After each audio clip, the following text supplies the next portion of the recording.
So my first exposure to Nosferatu as a character was of all things in SpongeBob. There's a SpongeBob episode with a hash slinging slasher. It's like a Halloween themed episode.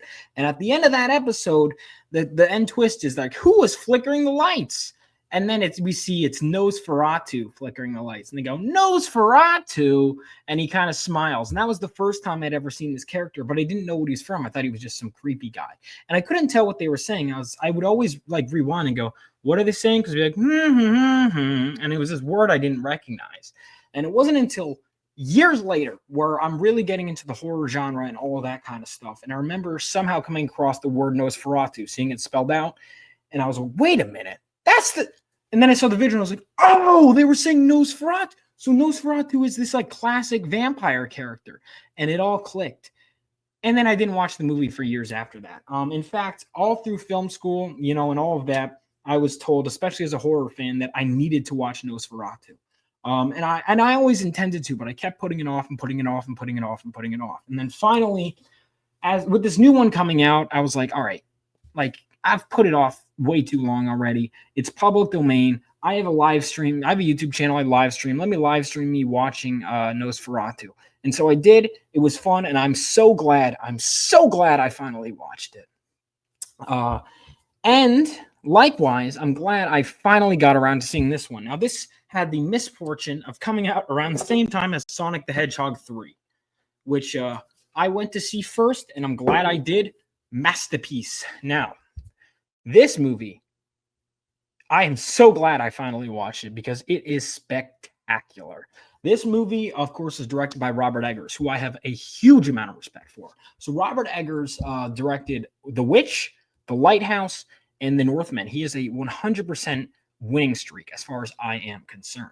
He is doing amazing, amazing work in his filmography. He is one of the brightest shining lights in the film industry right now. He is a true auteur, and I think he's going to go down in history. He's one of those few directors I watched in recent years, and I go, this guy's going to be something special. He's going to be one of those guys that I'm going to tell my kids about. We are seeing a real star in Robert Eggers. And I actually, after The Lighthouse, when I saw that at college, we had a special screening and we got to watch a Q&A with him, and my respect for him only grew. Robert Eggers is a guy who does these period pieces, right? And he is painstaking in his stuff. He'll go through letters. He'll go through every bit of history he can. And that's all well and good. But on top of all that, he's also a great writer and a great director. He is someone who's razor focused in his craft, dedicated to detail, and still managed to tell a great and compelling story on top of that. He's great with characters. He's always does great work. And this movie is certainly no exception. Now, I'm not a huge fan of remakes and everything, but a 102-year-old movie, especially considering that was a silent film and this isn't, I can forgive because the movie still feels respectful to the original. Now, there is one particular change I was not crazy about, and I'll get into that. But otherwise, I think in a lot of ways it was an improvement. And it still acts almost in conversation with the original, that you can still watch the original, and you should still watch the original. You can find it anywhere. But man, this movie is just superb and fires on all cylinders. Let's get into it. So right off the bat, so I will say my biggest thing that I messed up is my friend and I were late. And so we walked in right at the jump scare, her screaming Nosferatu. So I do want to see this movie again, especially for the opening scene. But right away, this movie is just a visual feast. It is so beautifully shot and directed and framed. I mean, one of the things I've always loved when I would direct or when I would watch movies is I love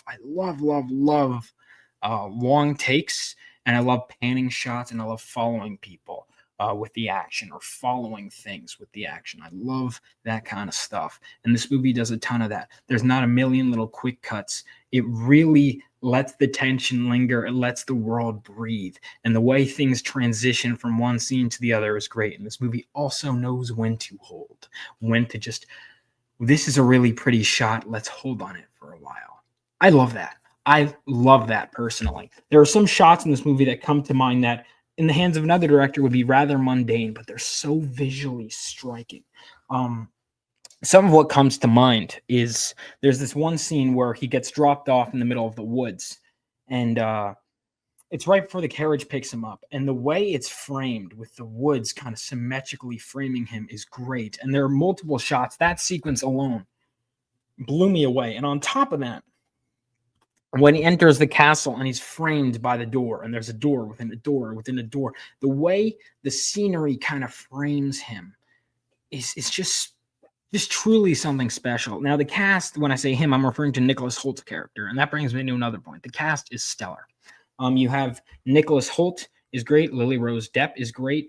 Aaron Taylor Johnson, thank God this came out around the same time as Kraven the Hunter, because this movie, I think this might be the best I've ever seen Aaron Taylor Johnson. His character, I don't remember being particularly memorable in the original silent film, but his character was a standout here. But the truth is, like, every character was a standout here. Of course, you've got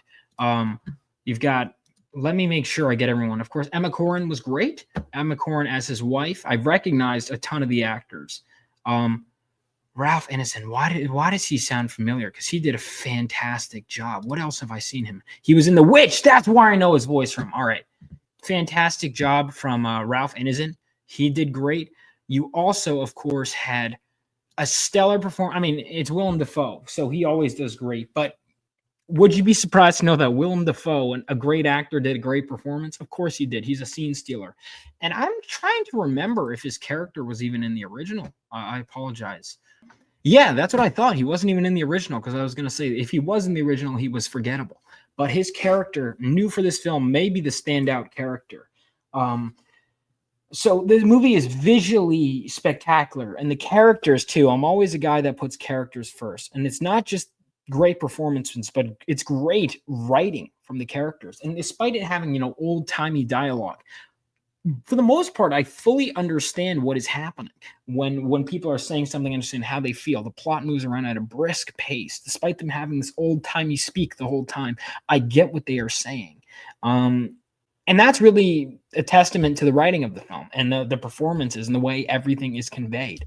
It really is great. And it's a movie I want to dive into more and watch more video essays on. But it's a thematically rich film, and I feel more so than the original, I understand everyone's frame of mind. Everyone has clearer character arcs. The movie feels extended. There's this one part where I'm like, oh, okay, so the movie's wrapping up, because we get to, Nosferatu, Count Orlok comes back, and I'm like, okay, so we're really wrapping up. We're kind of where the first film ended, and he mentions these 3 nights, and I'm like, okay, so this segment's going to be longer than the original. And I was never like, oh, I was like, yeah, let's go. I'm down. And every scene, this movie continued to win me over and over and over and over and over. And there were some iconic shots from the original that aren't recreated here, but I think that's by intention, is because I think Robert Eggers wants you to watch the original. And I think he also knows that he can't top certain shots. He can't top that shot of him crawling, kind of climbing up the stairs. He can't top that shot of him, looking in the boat downward, like down to you'll know what I'm talking about, when he's standing on the boat at night. He can't top that, and I don't think Robert Eggers tried to, but he did create some special shots. The hand reaching over the city is just wow. I mean, this movie is just wow. It's all sorts of that. The soundtrack is great. The set design, the characters, the visual look, everyone, you could easily distinguish them from one another, not just by the actors, but just the way they're all dressed and everything.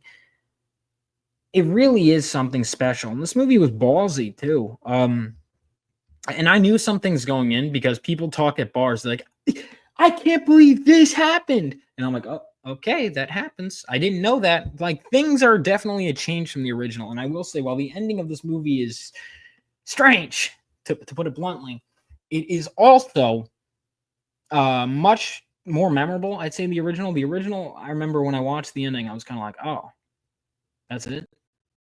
But this movie, I'm like, oh God, it's unforgettable. For better or worse, it's unforgettable, the ending of this movie.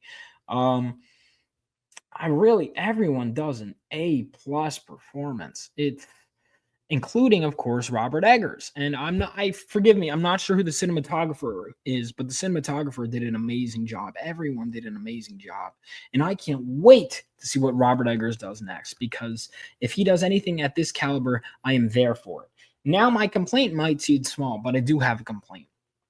the mustache.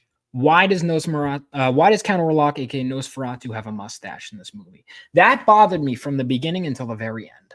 It really did, because there are scenes where he's standing there that are like similar to the original. I'm like, it just bothers me. It really bothers me. I'm like, it takes away. To me, Nosferatu is not nearly as memorable from a creature design standpoint as he is in the original. I don't, something about the lack of the mustache.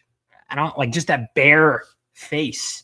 It's just more impactful in the original. And I think he's such a perfect design. It's like, why would you change it? Why would you change perfection? And it really bothered me. And I looked into it after. That was the first thing I did. My friend and I go, that was amazing. And I go, why did he have a mustache? He goes, I was thinking the same thing. And apparently it's bothering a lot of people. And so I looked into it. And Robert Eggers, like I said, he's someone who's very painstaking in his historical research. And so, you know, to his credit, he was like, well, no one in Transylvania at that time period, no man wouldn't have a mustache. If you could grow a mustache, you could have it. My counter argument is, why don't we just say he can't grow a mustache? Why don't we just, you could have an easy explanation. And here's the truth. This movie has been out for 102 years, Nosferatu. I have yet to hear anyone complain about, he would have had a mustache. No one's complained about that. I understand the attention to historical accuracy. I think that's one of his greatest strengths as a director. But in this case, I think it was a detriment, because the character's design suffered because of that. And it's like, he always looked kind of like a circus freak. In fact, I'm pretty sure he was supposed to be.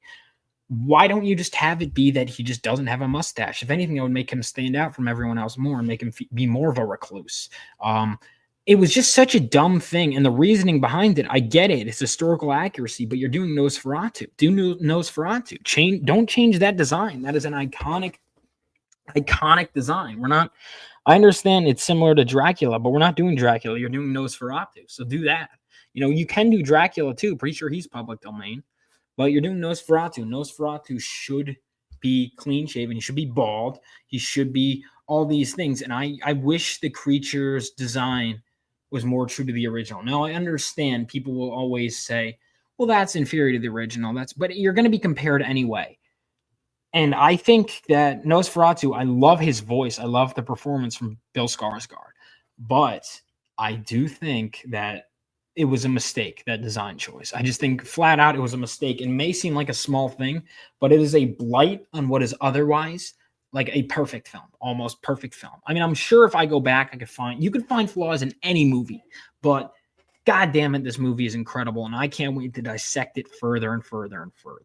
But yeah, that was a complaint I did have. And it's one I stand by. You can say it's a nitpick, but I would disagree, considering it's, you know, such an iconic character in cinema history.